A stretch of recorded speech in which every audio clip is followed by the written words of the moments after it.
Welcome to the Megacast, our live local daily TV, radio, and streaming show looking into all things Michigan. I'm Tyler Kieft. Today we'll be talking to a number of people about topics of interest and importance to Michiganders like you. Let's begin with what's making headlines on our website, civiccentertv.com, on our local news page. Our top story today comes from Tony Garcia at the Detroit Free Press. One of the University of Michigan football players repeatedly struck by a gaggle of Michigan State Spartans, including one who struck this player several times with a helmet following the game on Saturday. In the rivalry game, and an incident in the tunnel, has now hired an attorney and is expected to pursue lawsuits against the involved players. Defensive back Jamon Green has hired attorney Tom Mars of the Mars Law Firm after he was assaulted and suffered a concussion during Saturday's post-game scuffle. The attorney Mars was quoted stating on behalf of his client, quote, "When college football players brutally attack a member of the opposing team with their helmets, resulting in the player suffering a concussion and other injuries, an apology won't suffice. There has to be severe consequences for this kind of misconduct. Not only does Jamon Green deserve to be compensated for his injuries, severe consequences in this case will deter others who might think that they can get away with brutally beating an opposing player and only getting a slap on the wrist. I've got news for the MSU players who did this to Jamon. They are going to feel the full wrath of the law," and closed quote. It would appear Michigan and the players affected, as well as their families and alumni, and really the entire university, all seem quite keen on pursuing criminal action against Spartan players, for which were suspended by Sunday evening following the Saturday incident. Head coach Mel Tucker of Michigan State held a press conference on Monday and took responsibility on behalf of the program for student athletes' poor decisions and misconduct, saying, quote, "We're not here to make any excuses for the behaviors on Saturday. They are unacceptable. It's also very important to say we honor the traditions of the Big Ten Conference, including the Michigan State-Michigan rivalry game, and we have a responsibility to uphold the values of this great university.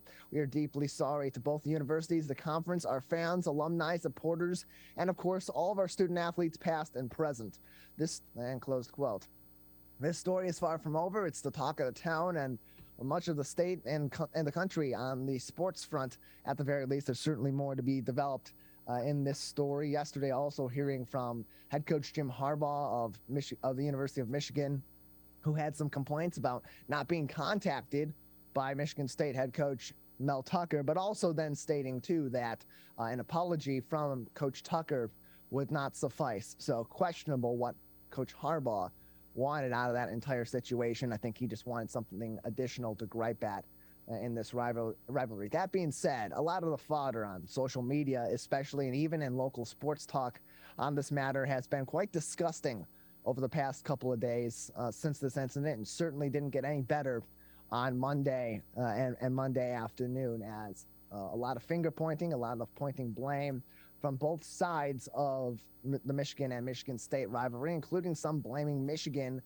players and Michigan coaching staff for inciting this incident altogether by simply going up their tunnel, and more complaints about having both teams using the same tunnel at Michigan Stadium being a cause for problems following 3 incidents in the last roughly 1 year, with 2021 there being an issue with Ohio State, and then 2 in the last 3 weeks with Penn State and Michigan State, both having incidents with Michigan players in that tunnel following their Big Ten matchups. That being said, most of the last 95 years that football has been played at Michigan Stadium, these sorts of incidents haven't happened. So is the tunnel a problem, or is it the conduct of players, the conduct of staff, and the interaction between these two teams that's the problem? Really, what it comes down to is better security measures need to be in place at the University of Michigan. They need to prevent both these teams from interacting with each other that closely,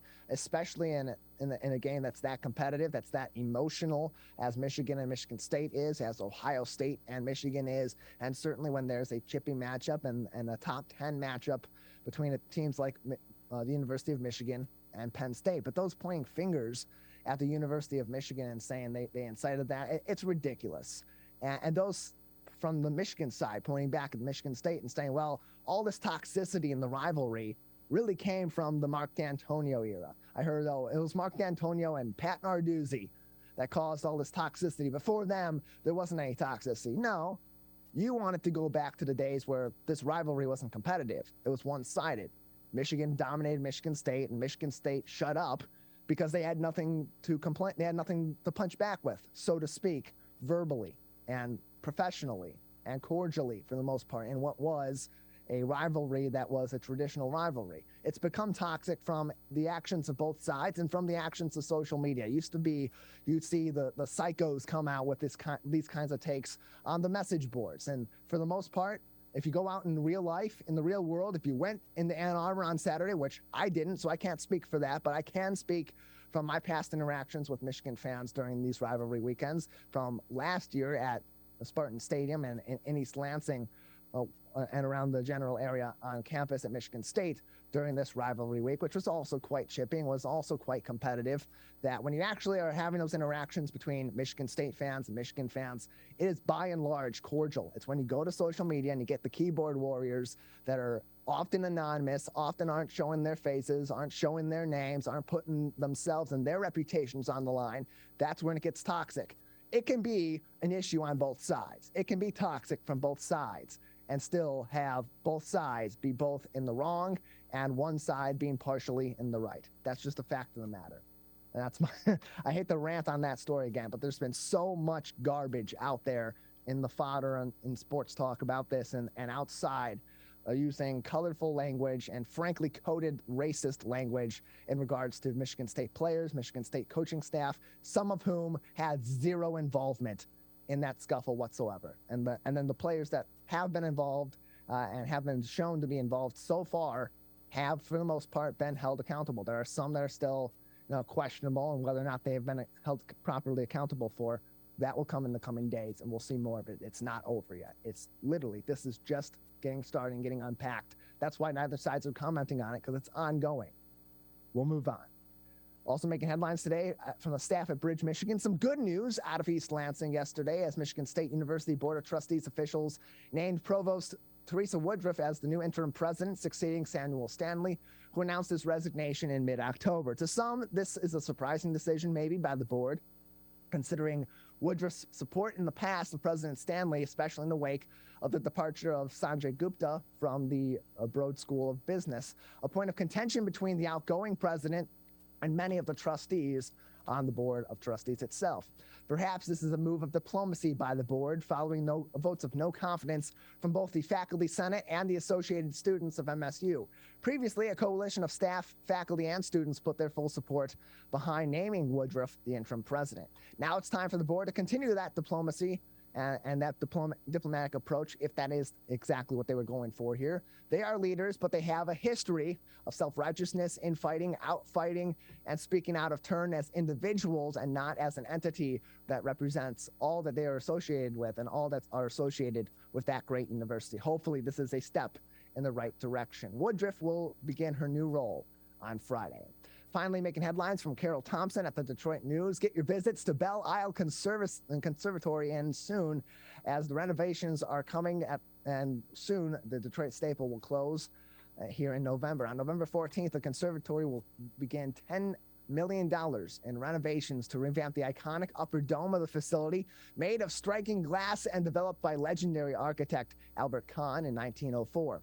Said a DNR official on the renovations, quote, "Besides the recent renovations in 2019, there has not been a major capital investment to the conservatory since the 1950s. The goal is with this project is to address the scope of work currently identified, ensure efficiencies in construction staging, and eliminate the need to close the Palm House in the future," and closed quote. The $10 million will come mostly from American Rescue Plan Act or ARPA funds, with $2.5 million out of the $10 million from private donations to the Belle Isle Conservancy. All those headlines are on our website, civiccentertv.com, on our local news page. We have a great show ahead on this Tuesday edition of the Megacast. Up next, we'll talk about how a partnership between a local nonprofit and an author has led to a new book by that author himself. We'll be joined by him next. Stay tuned. You're watching and listening to the Megacast. In the face of COVID-19, staying healthy is important. And now the same is true as we face the flu. Influenza has the potential to infect millions, putting lives and the healthcare system at risk. Fortunately, it's easy to protect yourself.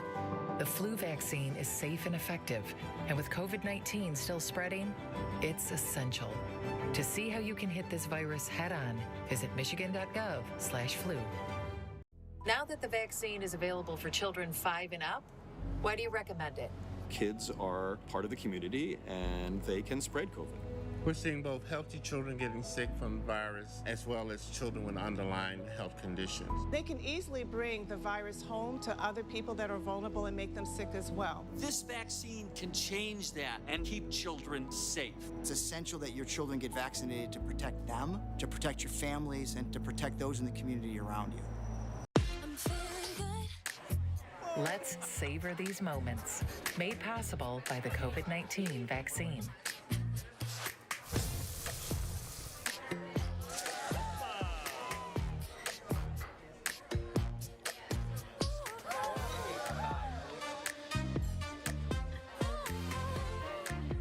Keep the dining out going by keeping yourself protected and your COVID-19 vaccines up to date.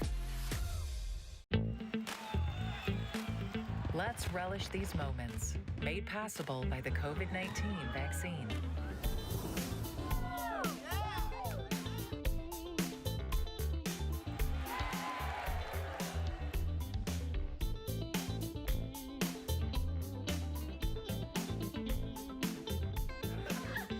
Keep the festivals going by keeping yourself protected and your COVID-19 vaccines up to date.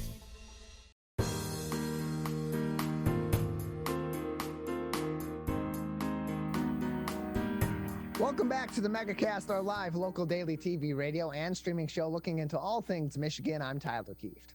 Learn more on our website at civiccentertv.com/megacast, where you'll find all of our partnering stations with links to those stations and find all of our full programs and each individual episode on demand. civiccentertv.com/megacast. Joining us now on the program is Andy Gutman. He is an author at Gutcheck Publishing and recently had quite the partnership with Brilliant Detroit that led to the inspiration for his new book. Andy, thank you so much for joining us today. Well, thanks so much for having me here today. Appreciate having you on. So your new book is called Life Lessons from Brilliant Detroit. Tell us first about this book, what story this is telling, and what life lessons it's providing to the public, and then a little bit of what inspired this project to come together. Yeah, thanks for asking.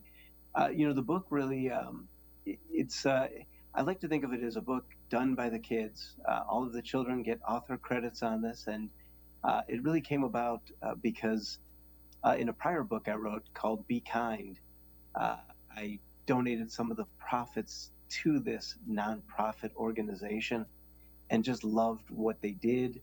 The more I got to know their CEO, Cindy Eagleton, who's one of the kindest people I know, the more I wanted to work with her and be a part of all the great things that she and Brilliant Detroit do for the city of Detroit and all the kids and families they help. So having done that, I asked Cindy if we could work with the kids. And so I brought out my team to come every Saturday to one of their houses in Detroit. And it was in the height of COVID, so we're all masked up, and all the kids would sit at picnic tables, and we would talk about what lessons they learned, what was important to know in life, like what does being kind mean to you? What are your big dreams that you have in life? What makes you special and unique? And so they would draw out what their perspective was on that. And it turned into a great book that we can share with everyone else. And these young people, ages anywhere from 2 to 8, are now authors that are published, and it's very exciting for them and for all of us. And it's such a great story, too, because so often we think about the relationship between adults and children being the adults are giving all the life lessons to kids. And there's so much that we can also learn as adults from children of all different ages and through those interactions with these individuals. And so for you as an author, of course, you're a storyteller. You have a keen ability to find the story and a little bit of everything that goes on in our lives in all different facets. But when did really this relationship between you and those at Brilliant Detroit turn into something that you thought, you know what, I'm learning so much from these kids and so much from this organization, I want to turn this into something that other people can also learn from? Yeah, there was something really great just from day one of getting together with the kids and the staff that work out there. There's a purity to the thought process of children, and something really special about the lessons they can teach you. Their perspective on life comes from such a good, wholesome place that it really is amazing. So from the first session we had, I was really excited to be a part of helping them become authors, but more than that, helping other kids to realize that they too can achieve any dream they really want to. So it was just an exciting first day. Something really nice about the homes that Brilliant Detroit provides, and the atmosphere in which kids can not only grow but be prepared as they get ready for kindergarten. More information on the book can be found at gutcheckbooks.com, and you can also there purchase Life Lessons from Brilliant Detroit for $9.50. Proceeds from this book are being donated to Brilliant Detroit as well. And so as you're putting this book together, of course, you wanted to bring some of those lessons you've learned from the kids, and of course bring some good press to Brilliant Detroit and the excellent work that they're doing in the city of Detroit and supporting these kids in so many different ways. But why was it important for you as an author to not only publish this book in partnership with these kids, but also make sure that this book and all the proceeds that were going from the sales of these books go right back into that organization so they can do even more of this great work? Yeah, the organization just does amazing work, and I have a day job. I work for an amazing commercial real estate company called the Farbman Group, and I earn a living from that, and I love being a part of it. But my books were inspired originally by my daughter, and that's how I started being an author. Was putting together books so she would have a legacy, and so to me, they're a way for me to give back to the community. And I really just fell in love with the Brilliant Detroit organization. So I thought, if I'm going to do something to help the community, this is one amazing organization that I just want to see continue to succeed. Again, more information on Andy and his books can be found at gutcheckbooks.com. Gutcheckbooks.com, where you can also get a copy of Life Lessons from Brilliant Detroit as well, where the proceeds will go right back to Brilliant Detroit. You can also learn more about the organization by visiting their website at brilliantdetroit.org. Brilliantdetroit.org for more information. We've also had Cindy Eggleton on from this program from Brilliant Detroit, civiccentertv.com/megacast, or go to our on-demand page at civiccentertv.com. Just search for Brilliant Detroit to find that and learn even more about some of the work that they're doing each and every day, and some projects they have planned as well. civiccentertv.com/megacast for that. We're joined by Andy Gutman, who is the author. Andy Gutman, who is the author of Life Lessons from Brilliant Detroit, and this is your 6th book. But it's really the first one that's kind of like this, where your previous books have really been more traditional children's books. So tell us about that change in your methods from your past 5 books, and how that's further inspired you for stories of your future. Yeah, the books really all start from songs that I wrote, and every one of them really starts that way. And it's an amazing thing, because when I tell people you can really accomplish anything in the world, you can. And I'm a guy who can't sing, or at least I shouldn't. I can't play any musical instruments, but I write lyrics to songs, and I bring singers and producers together to put them together. And so that's usually how my books start, is as a song. In this case, it was a little different. We do have a couple of songs on the website for Brilliant Detroit. But this was a different process, and I really like to think of it, instead of as my 6th book, I think of it as the kids' first book. That to me is an even better answer.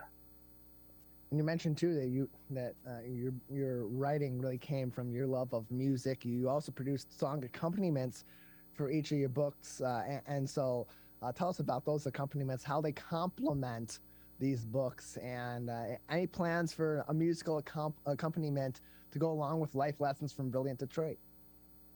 Yes, absolutely. So, like I said, most of my books do start as songs. In this case, it was reversed, but there are 2 songs that are out there. They're both called Brilliant, and one is in Spanish, one is in English, because the home that I work with these kids, many of them their primary language was Spanish, or at least a really strong secondary language. So I wanted to make sure we had the book and the music in both languages. But the kids inspired some really, what I think is really fun and entertaining music that they can sing along to and dance with while they enjoy the activities in the book and reading the book. We're joined by Andy Gutman on today's edition of the Megacast, author at Gutcheck Publishing, and of course the author of Life Lessons from Brilliant Detroit. You can purchase the book for $9.50 on Amazon as well as at gutcheckbooks.com. Proceeds go right back to Brilliant Detroit, which you can also learn more about, get involved, and of course donate to this nonprofit organization at brilliantdetroit.org. That is brilliantdetroit.org for more information on the organization that was the inspiration behind Life Lessons from Brilliant Detroit. And of course, we don't want to give too much away. We want people to read the book and gain all those life lessons themselves. But Andy, give us an example of one of your favorite life lessons that's included in this book, or maybe wasn't included in this book, that really inspired you from your time interacting with these kids and with Brilliant Detroit. Yeah, one of the things that the lessons that we teach in the book is to dream big. And that's one of my favorite things in life is, you can accomplish anything you really set your mind to. There's no limitations to what any of us can do. And that's one of my favorite lessons. I love listening to the kids and looking at their drawings that talked about what they were dreaming about being when they grow up. And of course, now they're all, they have that addition to their resume. They're all accomplished authors. So I can't wait to see what they do next. More information, again, can be found on brilliantdetroit.org or by visiting Andy's website, gutcheckbooks.com, where you can learn more about each of his 6 books now, including Life Lessons from Brilliant Detroit, and purchase the book for $9.50 on his website, too, with the proceeds going right back to Brilliant Detroit. Andy, anything else we should know at this time that we haven't discussed about Life Lessons from Brilliant Detroit? The one other thing I would tell you is that these books are also available on Amazon.com. So feel free to get them there as well. They get a little more traffic than my website, but I love the fact that they're available in multiple ways. Multiple ways to learn a lot of lessons from some pretty impressive kids and a great organization in Brilliant Detroit. Andy, thank you so much for joining us. Thanks so much for having me. We'll take a break on the Megacast. On the other side, we'll be joined by one of our regular guests here on the program. Jason Brown from The Brown Report joins us next. You're watching and listening to the Megacast. Now that the vaccine is available for children 5 and up, why do you recommend it? Kids are part of the community and they can spread COVID. We're seeing both healthy children getting sick from the virus as well as children with underlying health conditions. They can easily bring the virus home to other people that are vulnerable and make them sick as well. This vaccine can change that and keep children safe. It's essential that your children get vaccinated to protect them, to protect your families, and to protect those in the community around you. Let's savor these moments, made possible by the COVID-19 vaccine.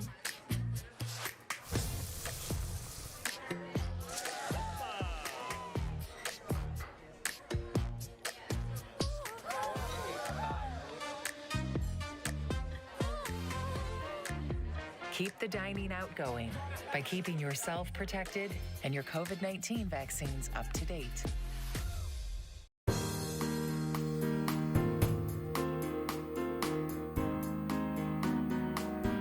Welcome back to the Megacast, our live local daily TV, radio, and streaming show about all things Michigan. I'm Tyler Kieft. Learn more about the program on our website at civiccentertv.com/megacast, where you'll find all of our partnering stations and links to them on TV, radio, and on the web all across the Great Lakes State, and find our full shows and each individual interview on demand. Again, civiccentertv.com/megacast for all of that information.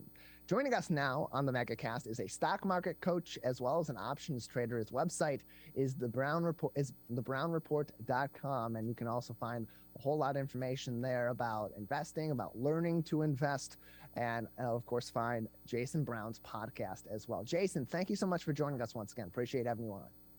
Tyler, thanks for having me.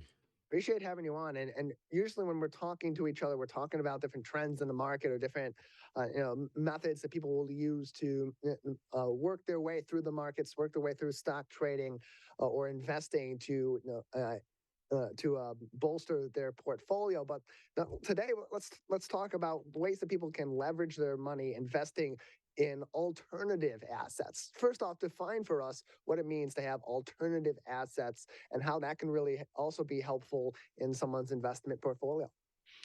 Yeah, so when we think about an asset class, typically we think about stocks and bonds. That's the first asset class that most people minds go to. But real estate is an asset class as well. But those are traditional asset classes. So when we talk about alternative is really just the things that most people don't think about or that people run to in times where the normal asset classes aren't working. So when real estate is not working, when the stock market technically is not working, what's the alternative?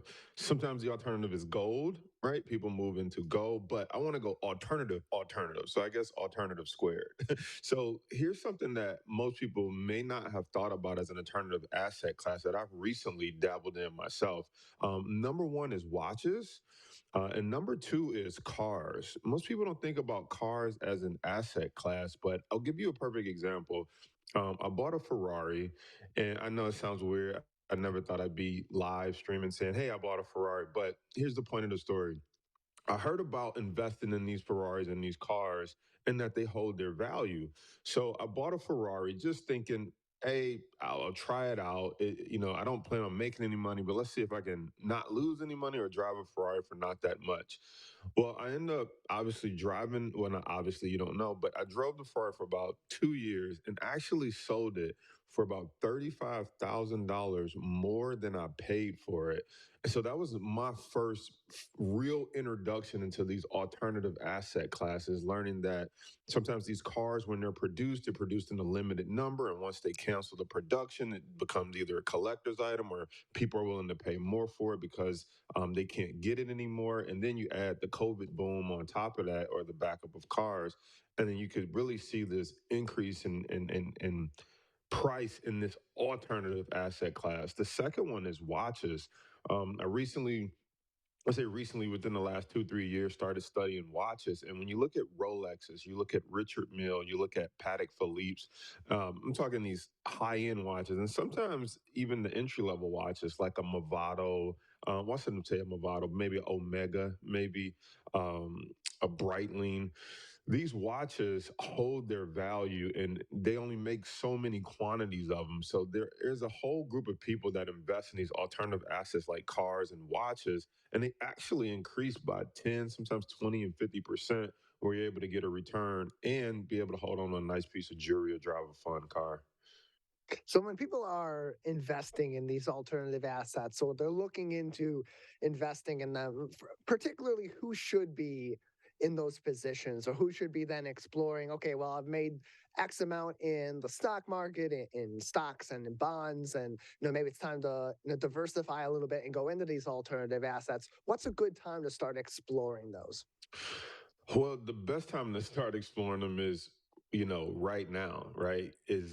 Whether you have money or you don't have money, the best time to explore investing either directly into the stock market or real estate or into alternative assets is right now because you won't be able to spot an opportunity unless you've already been studying and looking for it and preparing for it. And then when it's time to switch to the alternative asset, you usually need to make a quick decision and not at that point start studying what is an alternative asset and is it going to work. Now for those who should consider trying it, it's you definitely want to master the tried and true industries first, like the stock market or like real estate, because once you start to go into alternative assets, if you don't have the money to sit inside of a watch or a car, if you don't have a garage or a place to store it where it's not going to get scratched or broken into, that could become an issue. If you don't have the money to keep up on the maintenance of it until you sell it, or carry the insurance policy on a watch or a house until you can, or a car until you can sell it, then you might not want to dip into those alternative assets just yet. But that shouldn't stop you from starting to study and learn about those alternative assets. And then the other thing is the reason why you want to start studying about it now is in every asset class, there's risk. So in the stock market, you buy something, you risk it going down. You buy a rental property, you risk the person not paying rent or kind of tearing up your property.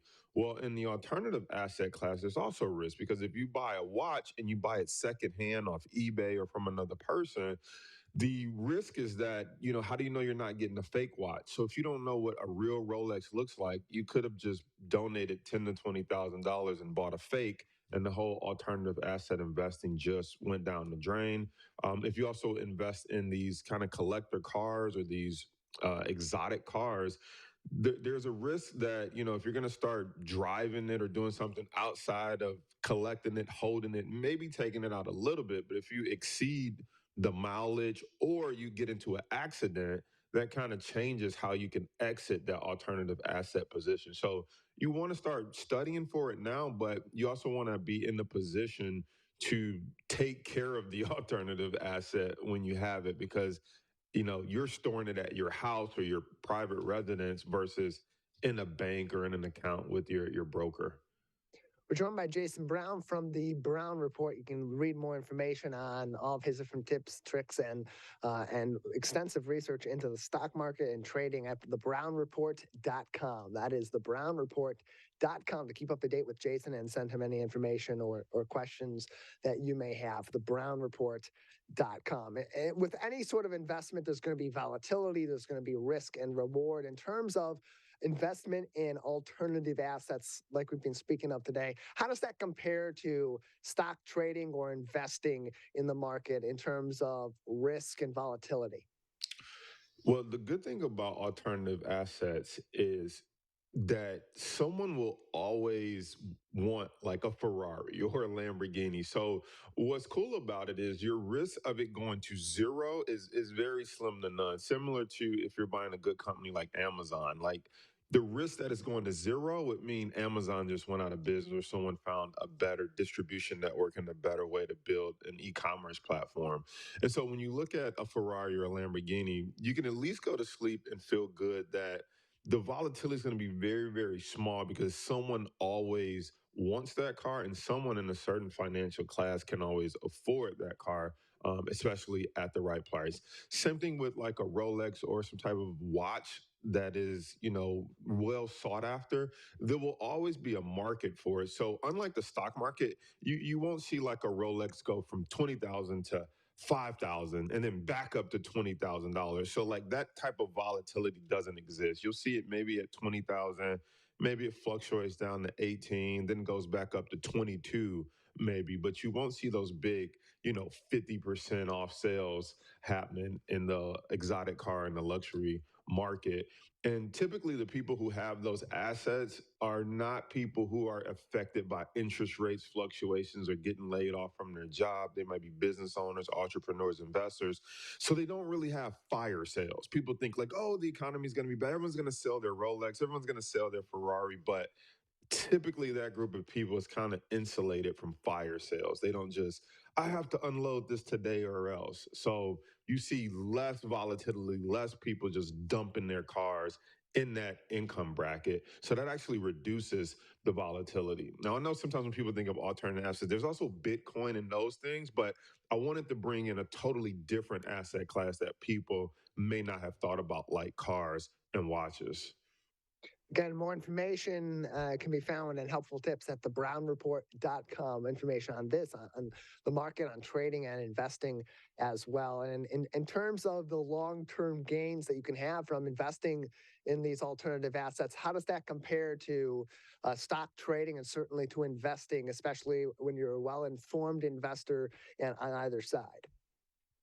So one of the differences, you're not going to see a car or a watch usually go up 200%, 300% like a stock can. So just like you're not going to see a car or a watch you typically fall 50 or 100%, You're also not going to see it rise 50 to 100%. So that's going to be, or like 100, 200, 300%, like a Tesla, then split and then rise again, then split like Amazon did, like Tesla did. So you won't really see those type of gains in those alternative assets, but that's why they're alternative. They're used as a hedge to offset, like maybe I won't make a killing, but also won't get killed. And sometimes that's equally as important when investing.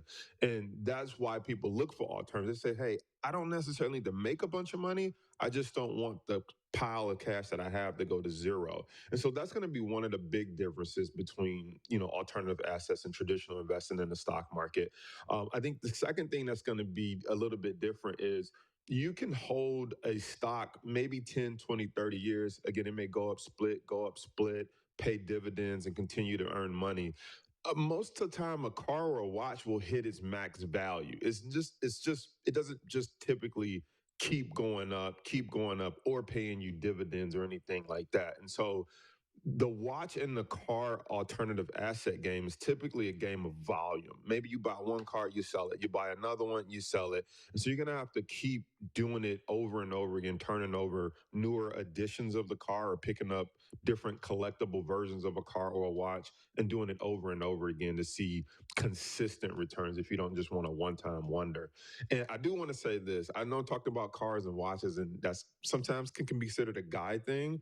This also exists in like the purse world with Hermes bags and all these unique Burberry bags that come out that are limited edition collectible items for women.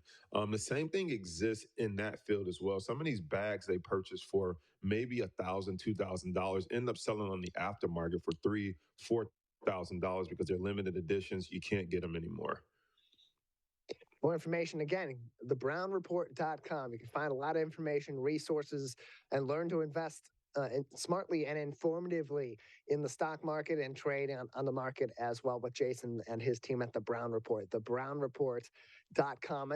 On alternative assets, in terms of maintenance, I would imagine that's a huge part of that investment, maintaining these different products that you are holding and making sure that their value certainly doesn't decrease. And in some cases, that maintenance can actually increase the value. How much of a consideration does that need to be before somebody invests in some watches or certainly in cars and goes into the alternative asset market?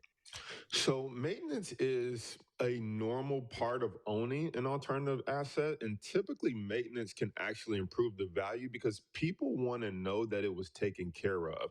And so if you start to look into buying a secondhand watch, some of the questions that, or if you start selling them specifically, one of the questions that you'll get asked is, when was the last time this watch was serviced? Because people want to know that the movement, because they're buying the Swiss movement in the watch, which is, there's no battery in it. It's all movement based on your wrist. It recharges itself, different things like that. But people want to know that the movement has been serviced, has been oiled, has been checked. And is in good working condition. Same thing with the car. Most people think, oh, I'm just going to buy a Ferrari or I'm going to buy a Lamborghini. I'm just going to stick it in my garage and I'm just going to let it sit for 10 years.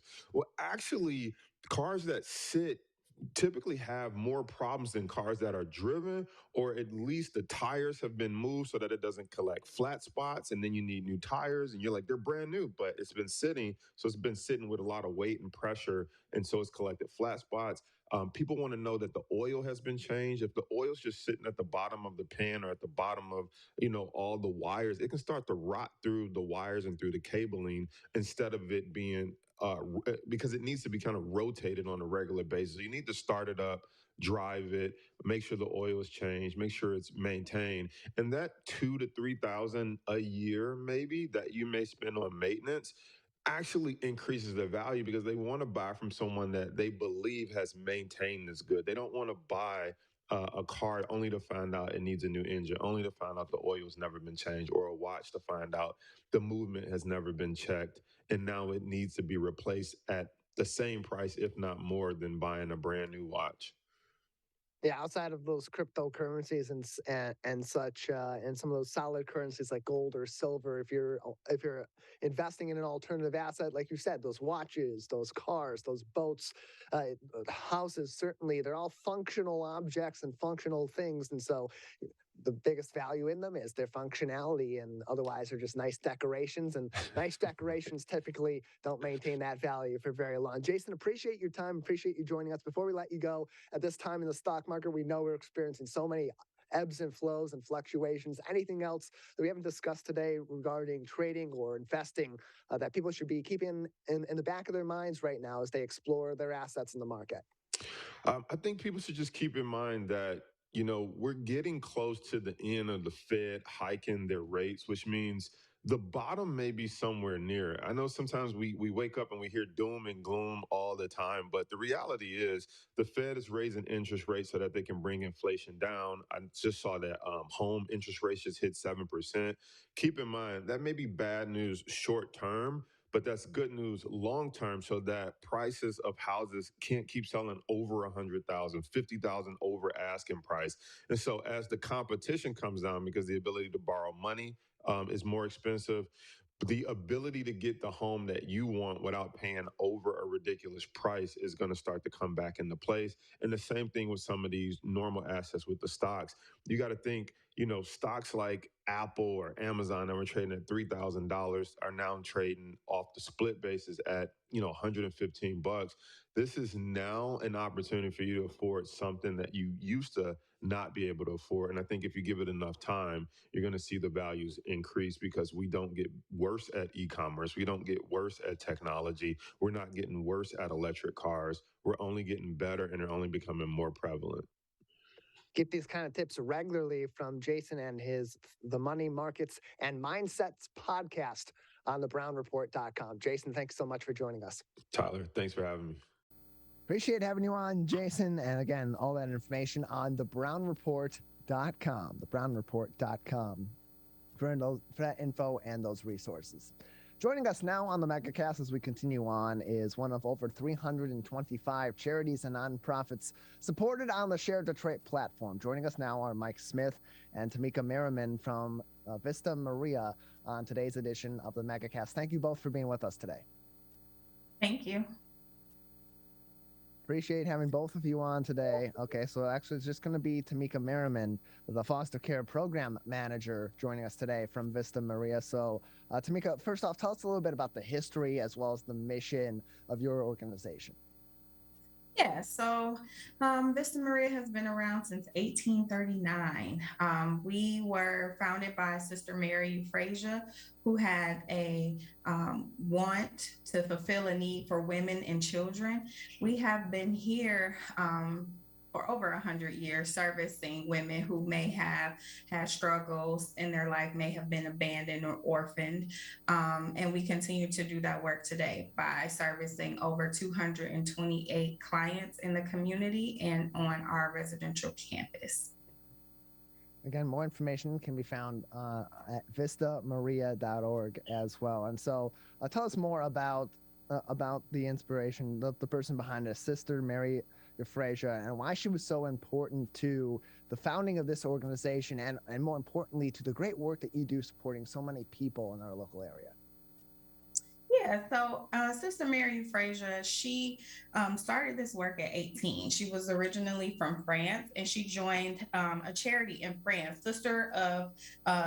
Sisters of Our Lady Charity. So she started that at 18 and then quickly rose to a leadership and running the actual organization at the age of 29. And so after all the work that they were doing servicing women and children, she said, why not take this worldwide? And so eventually she moved to different parts of the world helping women and children.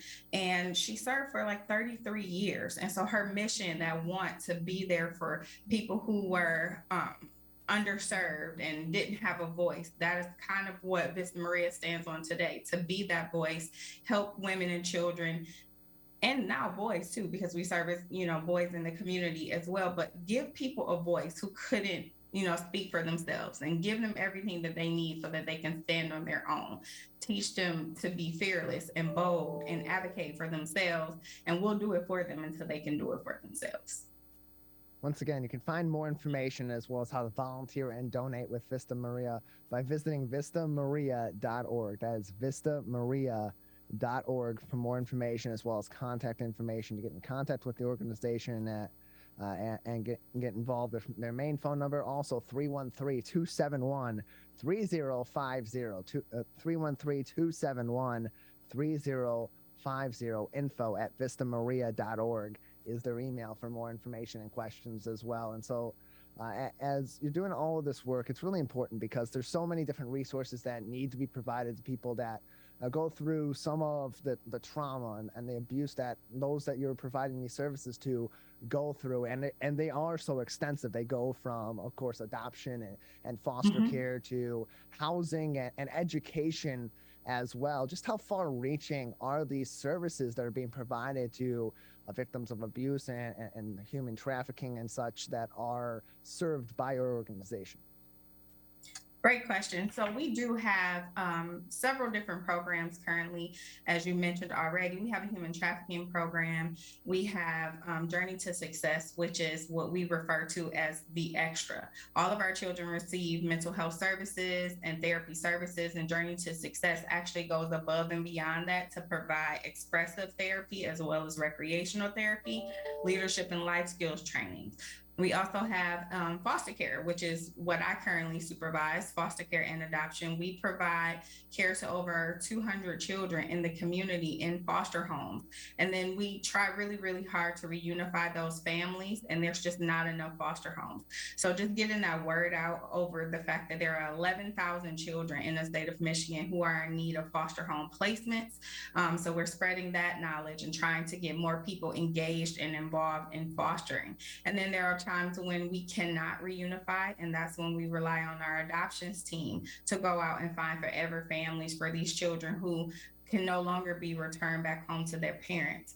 Sometimes adoption is not an option and the children are older and they just don't want to be adopted. Then that's when we have independent living. And that's both here on campus for kids who do not have supportive families. They can use our agency as a support for them and live here on campus, as well as independent living in the community, where we have been able to find host homes and people to say, yes, I'll take this team and teach them how to live independently and teach them independent living skills, how to grocery shop, how to open a bank account, how to balance a budget, how to manage their money. Those services we are asking for assistance with as well. Maybe you don't want to foster younger children, but you can be an independent living host home provider for those children as well.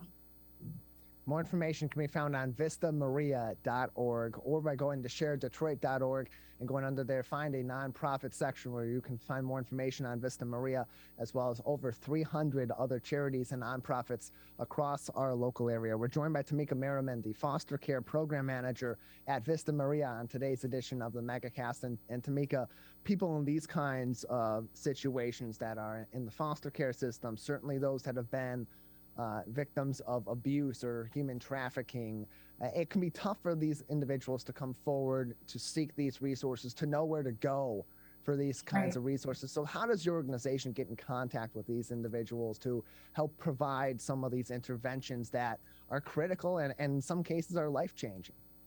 Yeah. So most of our kids are referred to us by Michigan Department of Health and Human Services, and they contact us directly and say, hey, we have this child or this family that may be in need of some assistance.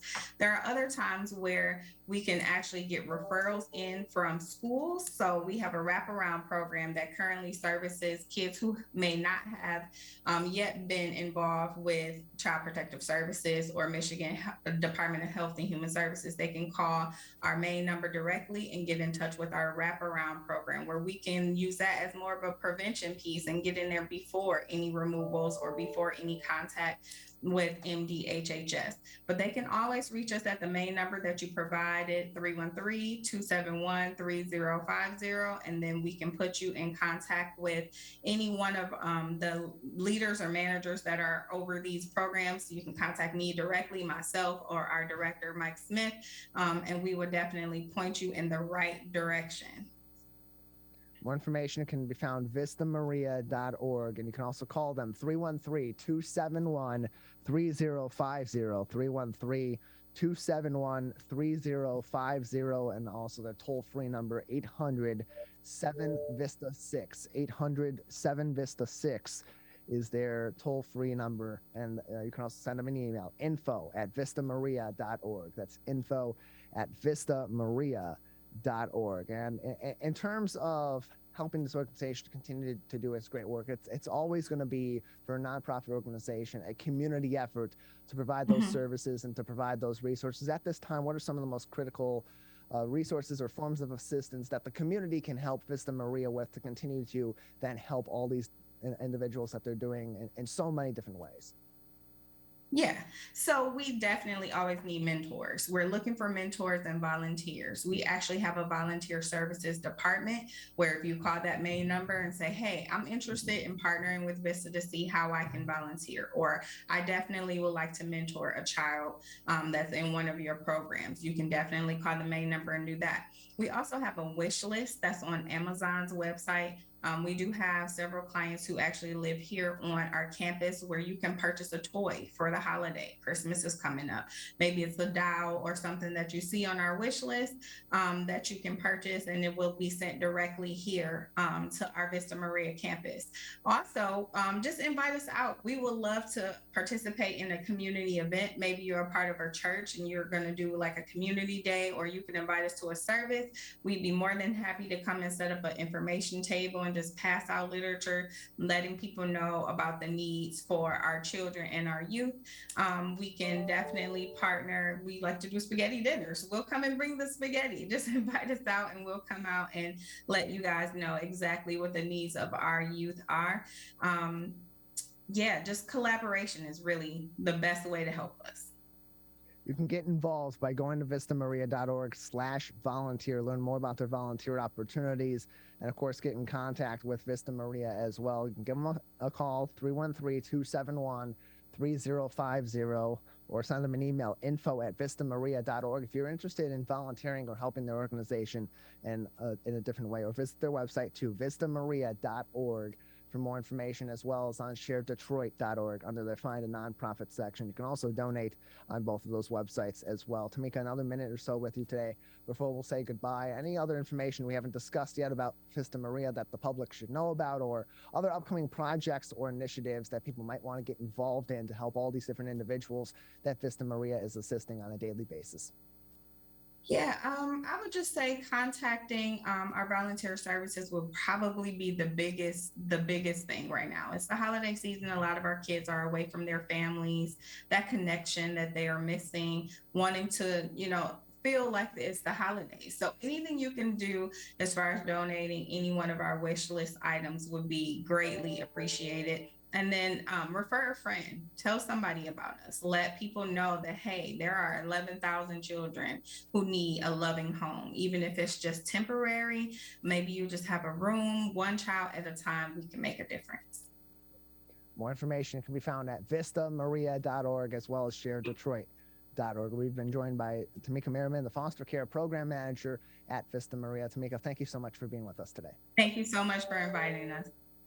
ShareDetroit.org is where you can find more information on Vista Maria, as well as over 325 other charities and nonprofits. You can also find direct information at vistamaria.org. That does do it for today's edition of the Megacast. More information and to find us on demand, civiccentertv.com/Megacast. Big thank you to our dedicated crew, Calvin Brown and Jared Clark at the studio of My Michigan TV. We'll return very soon with a new episode.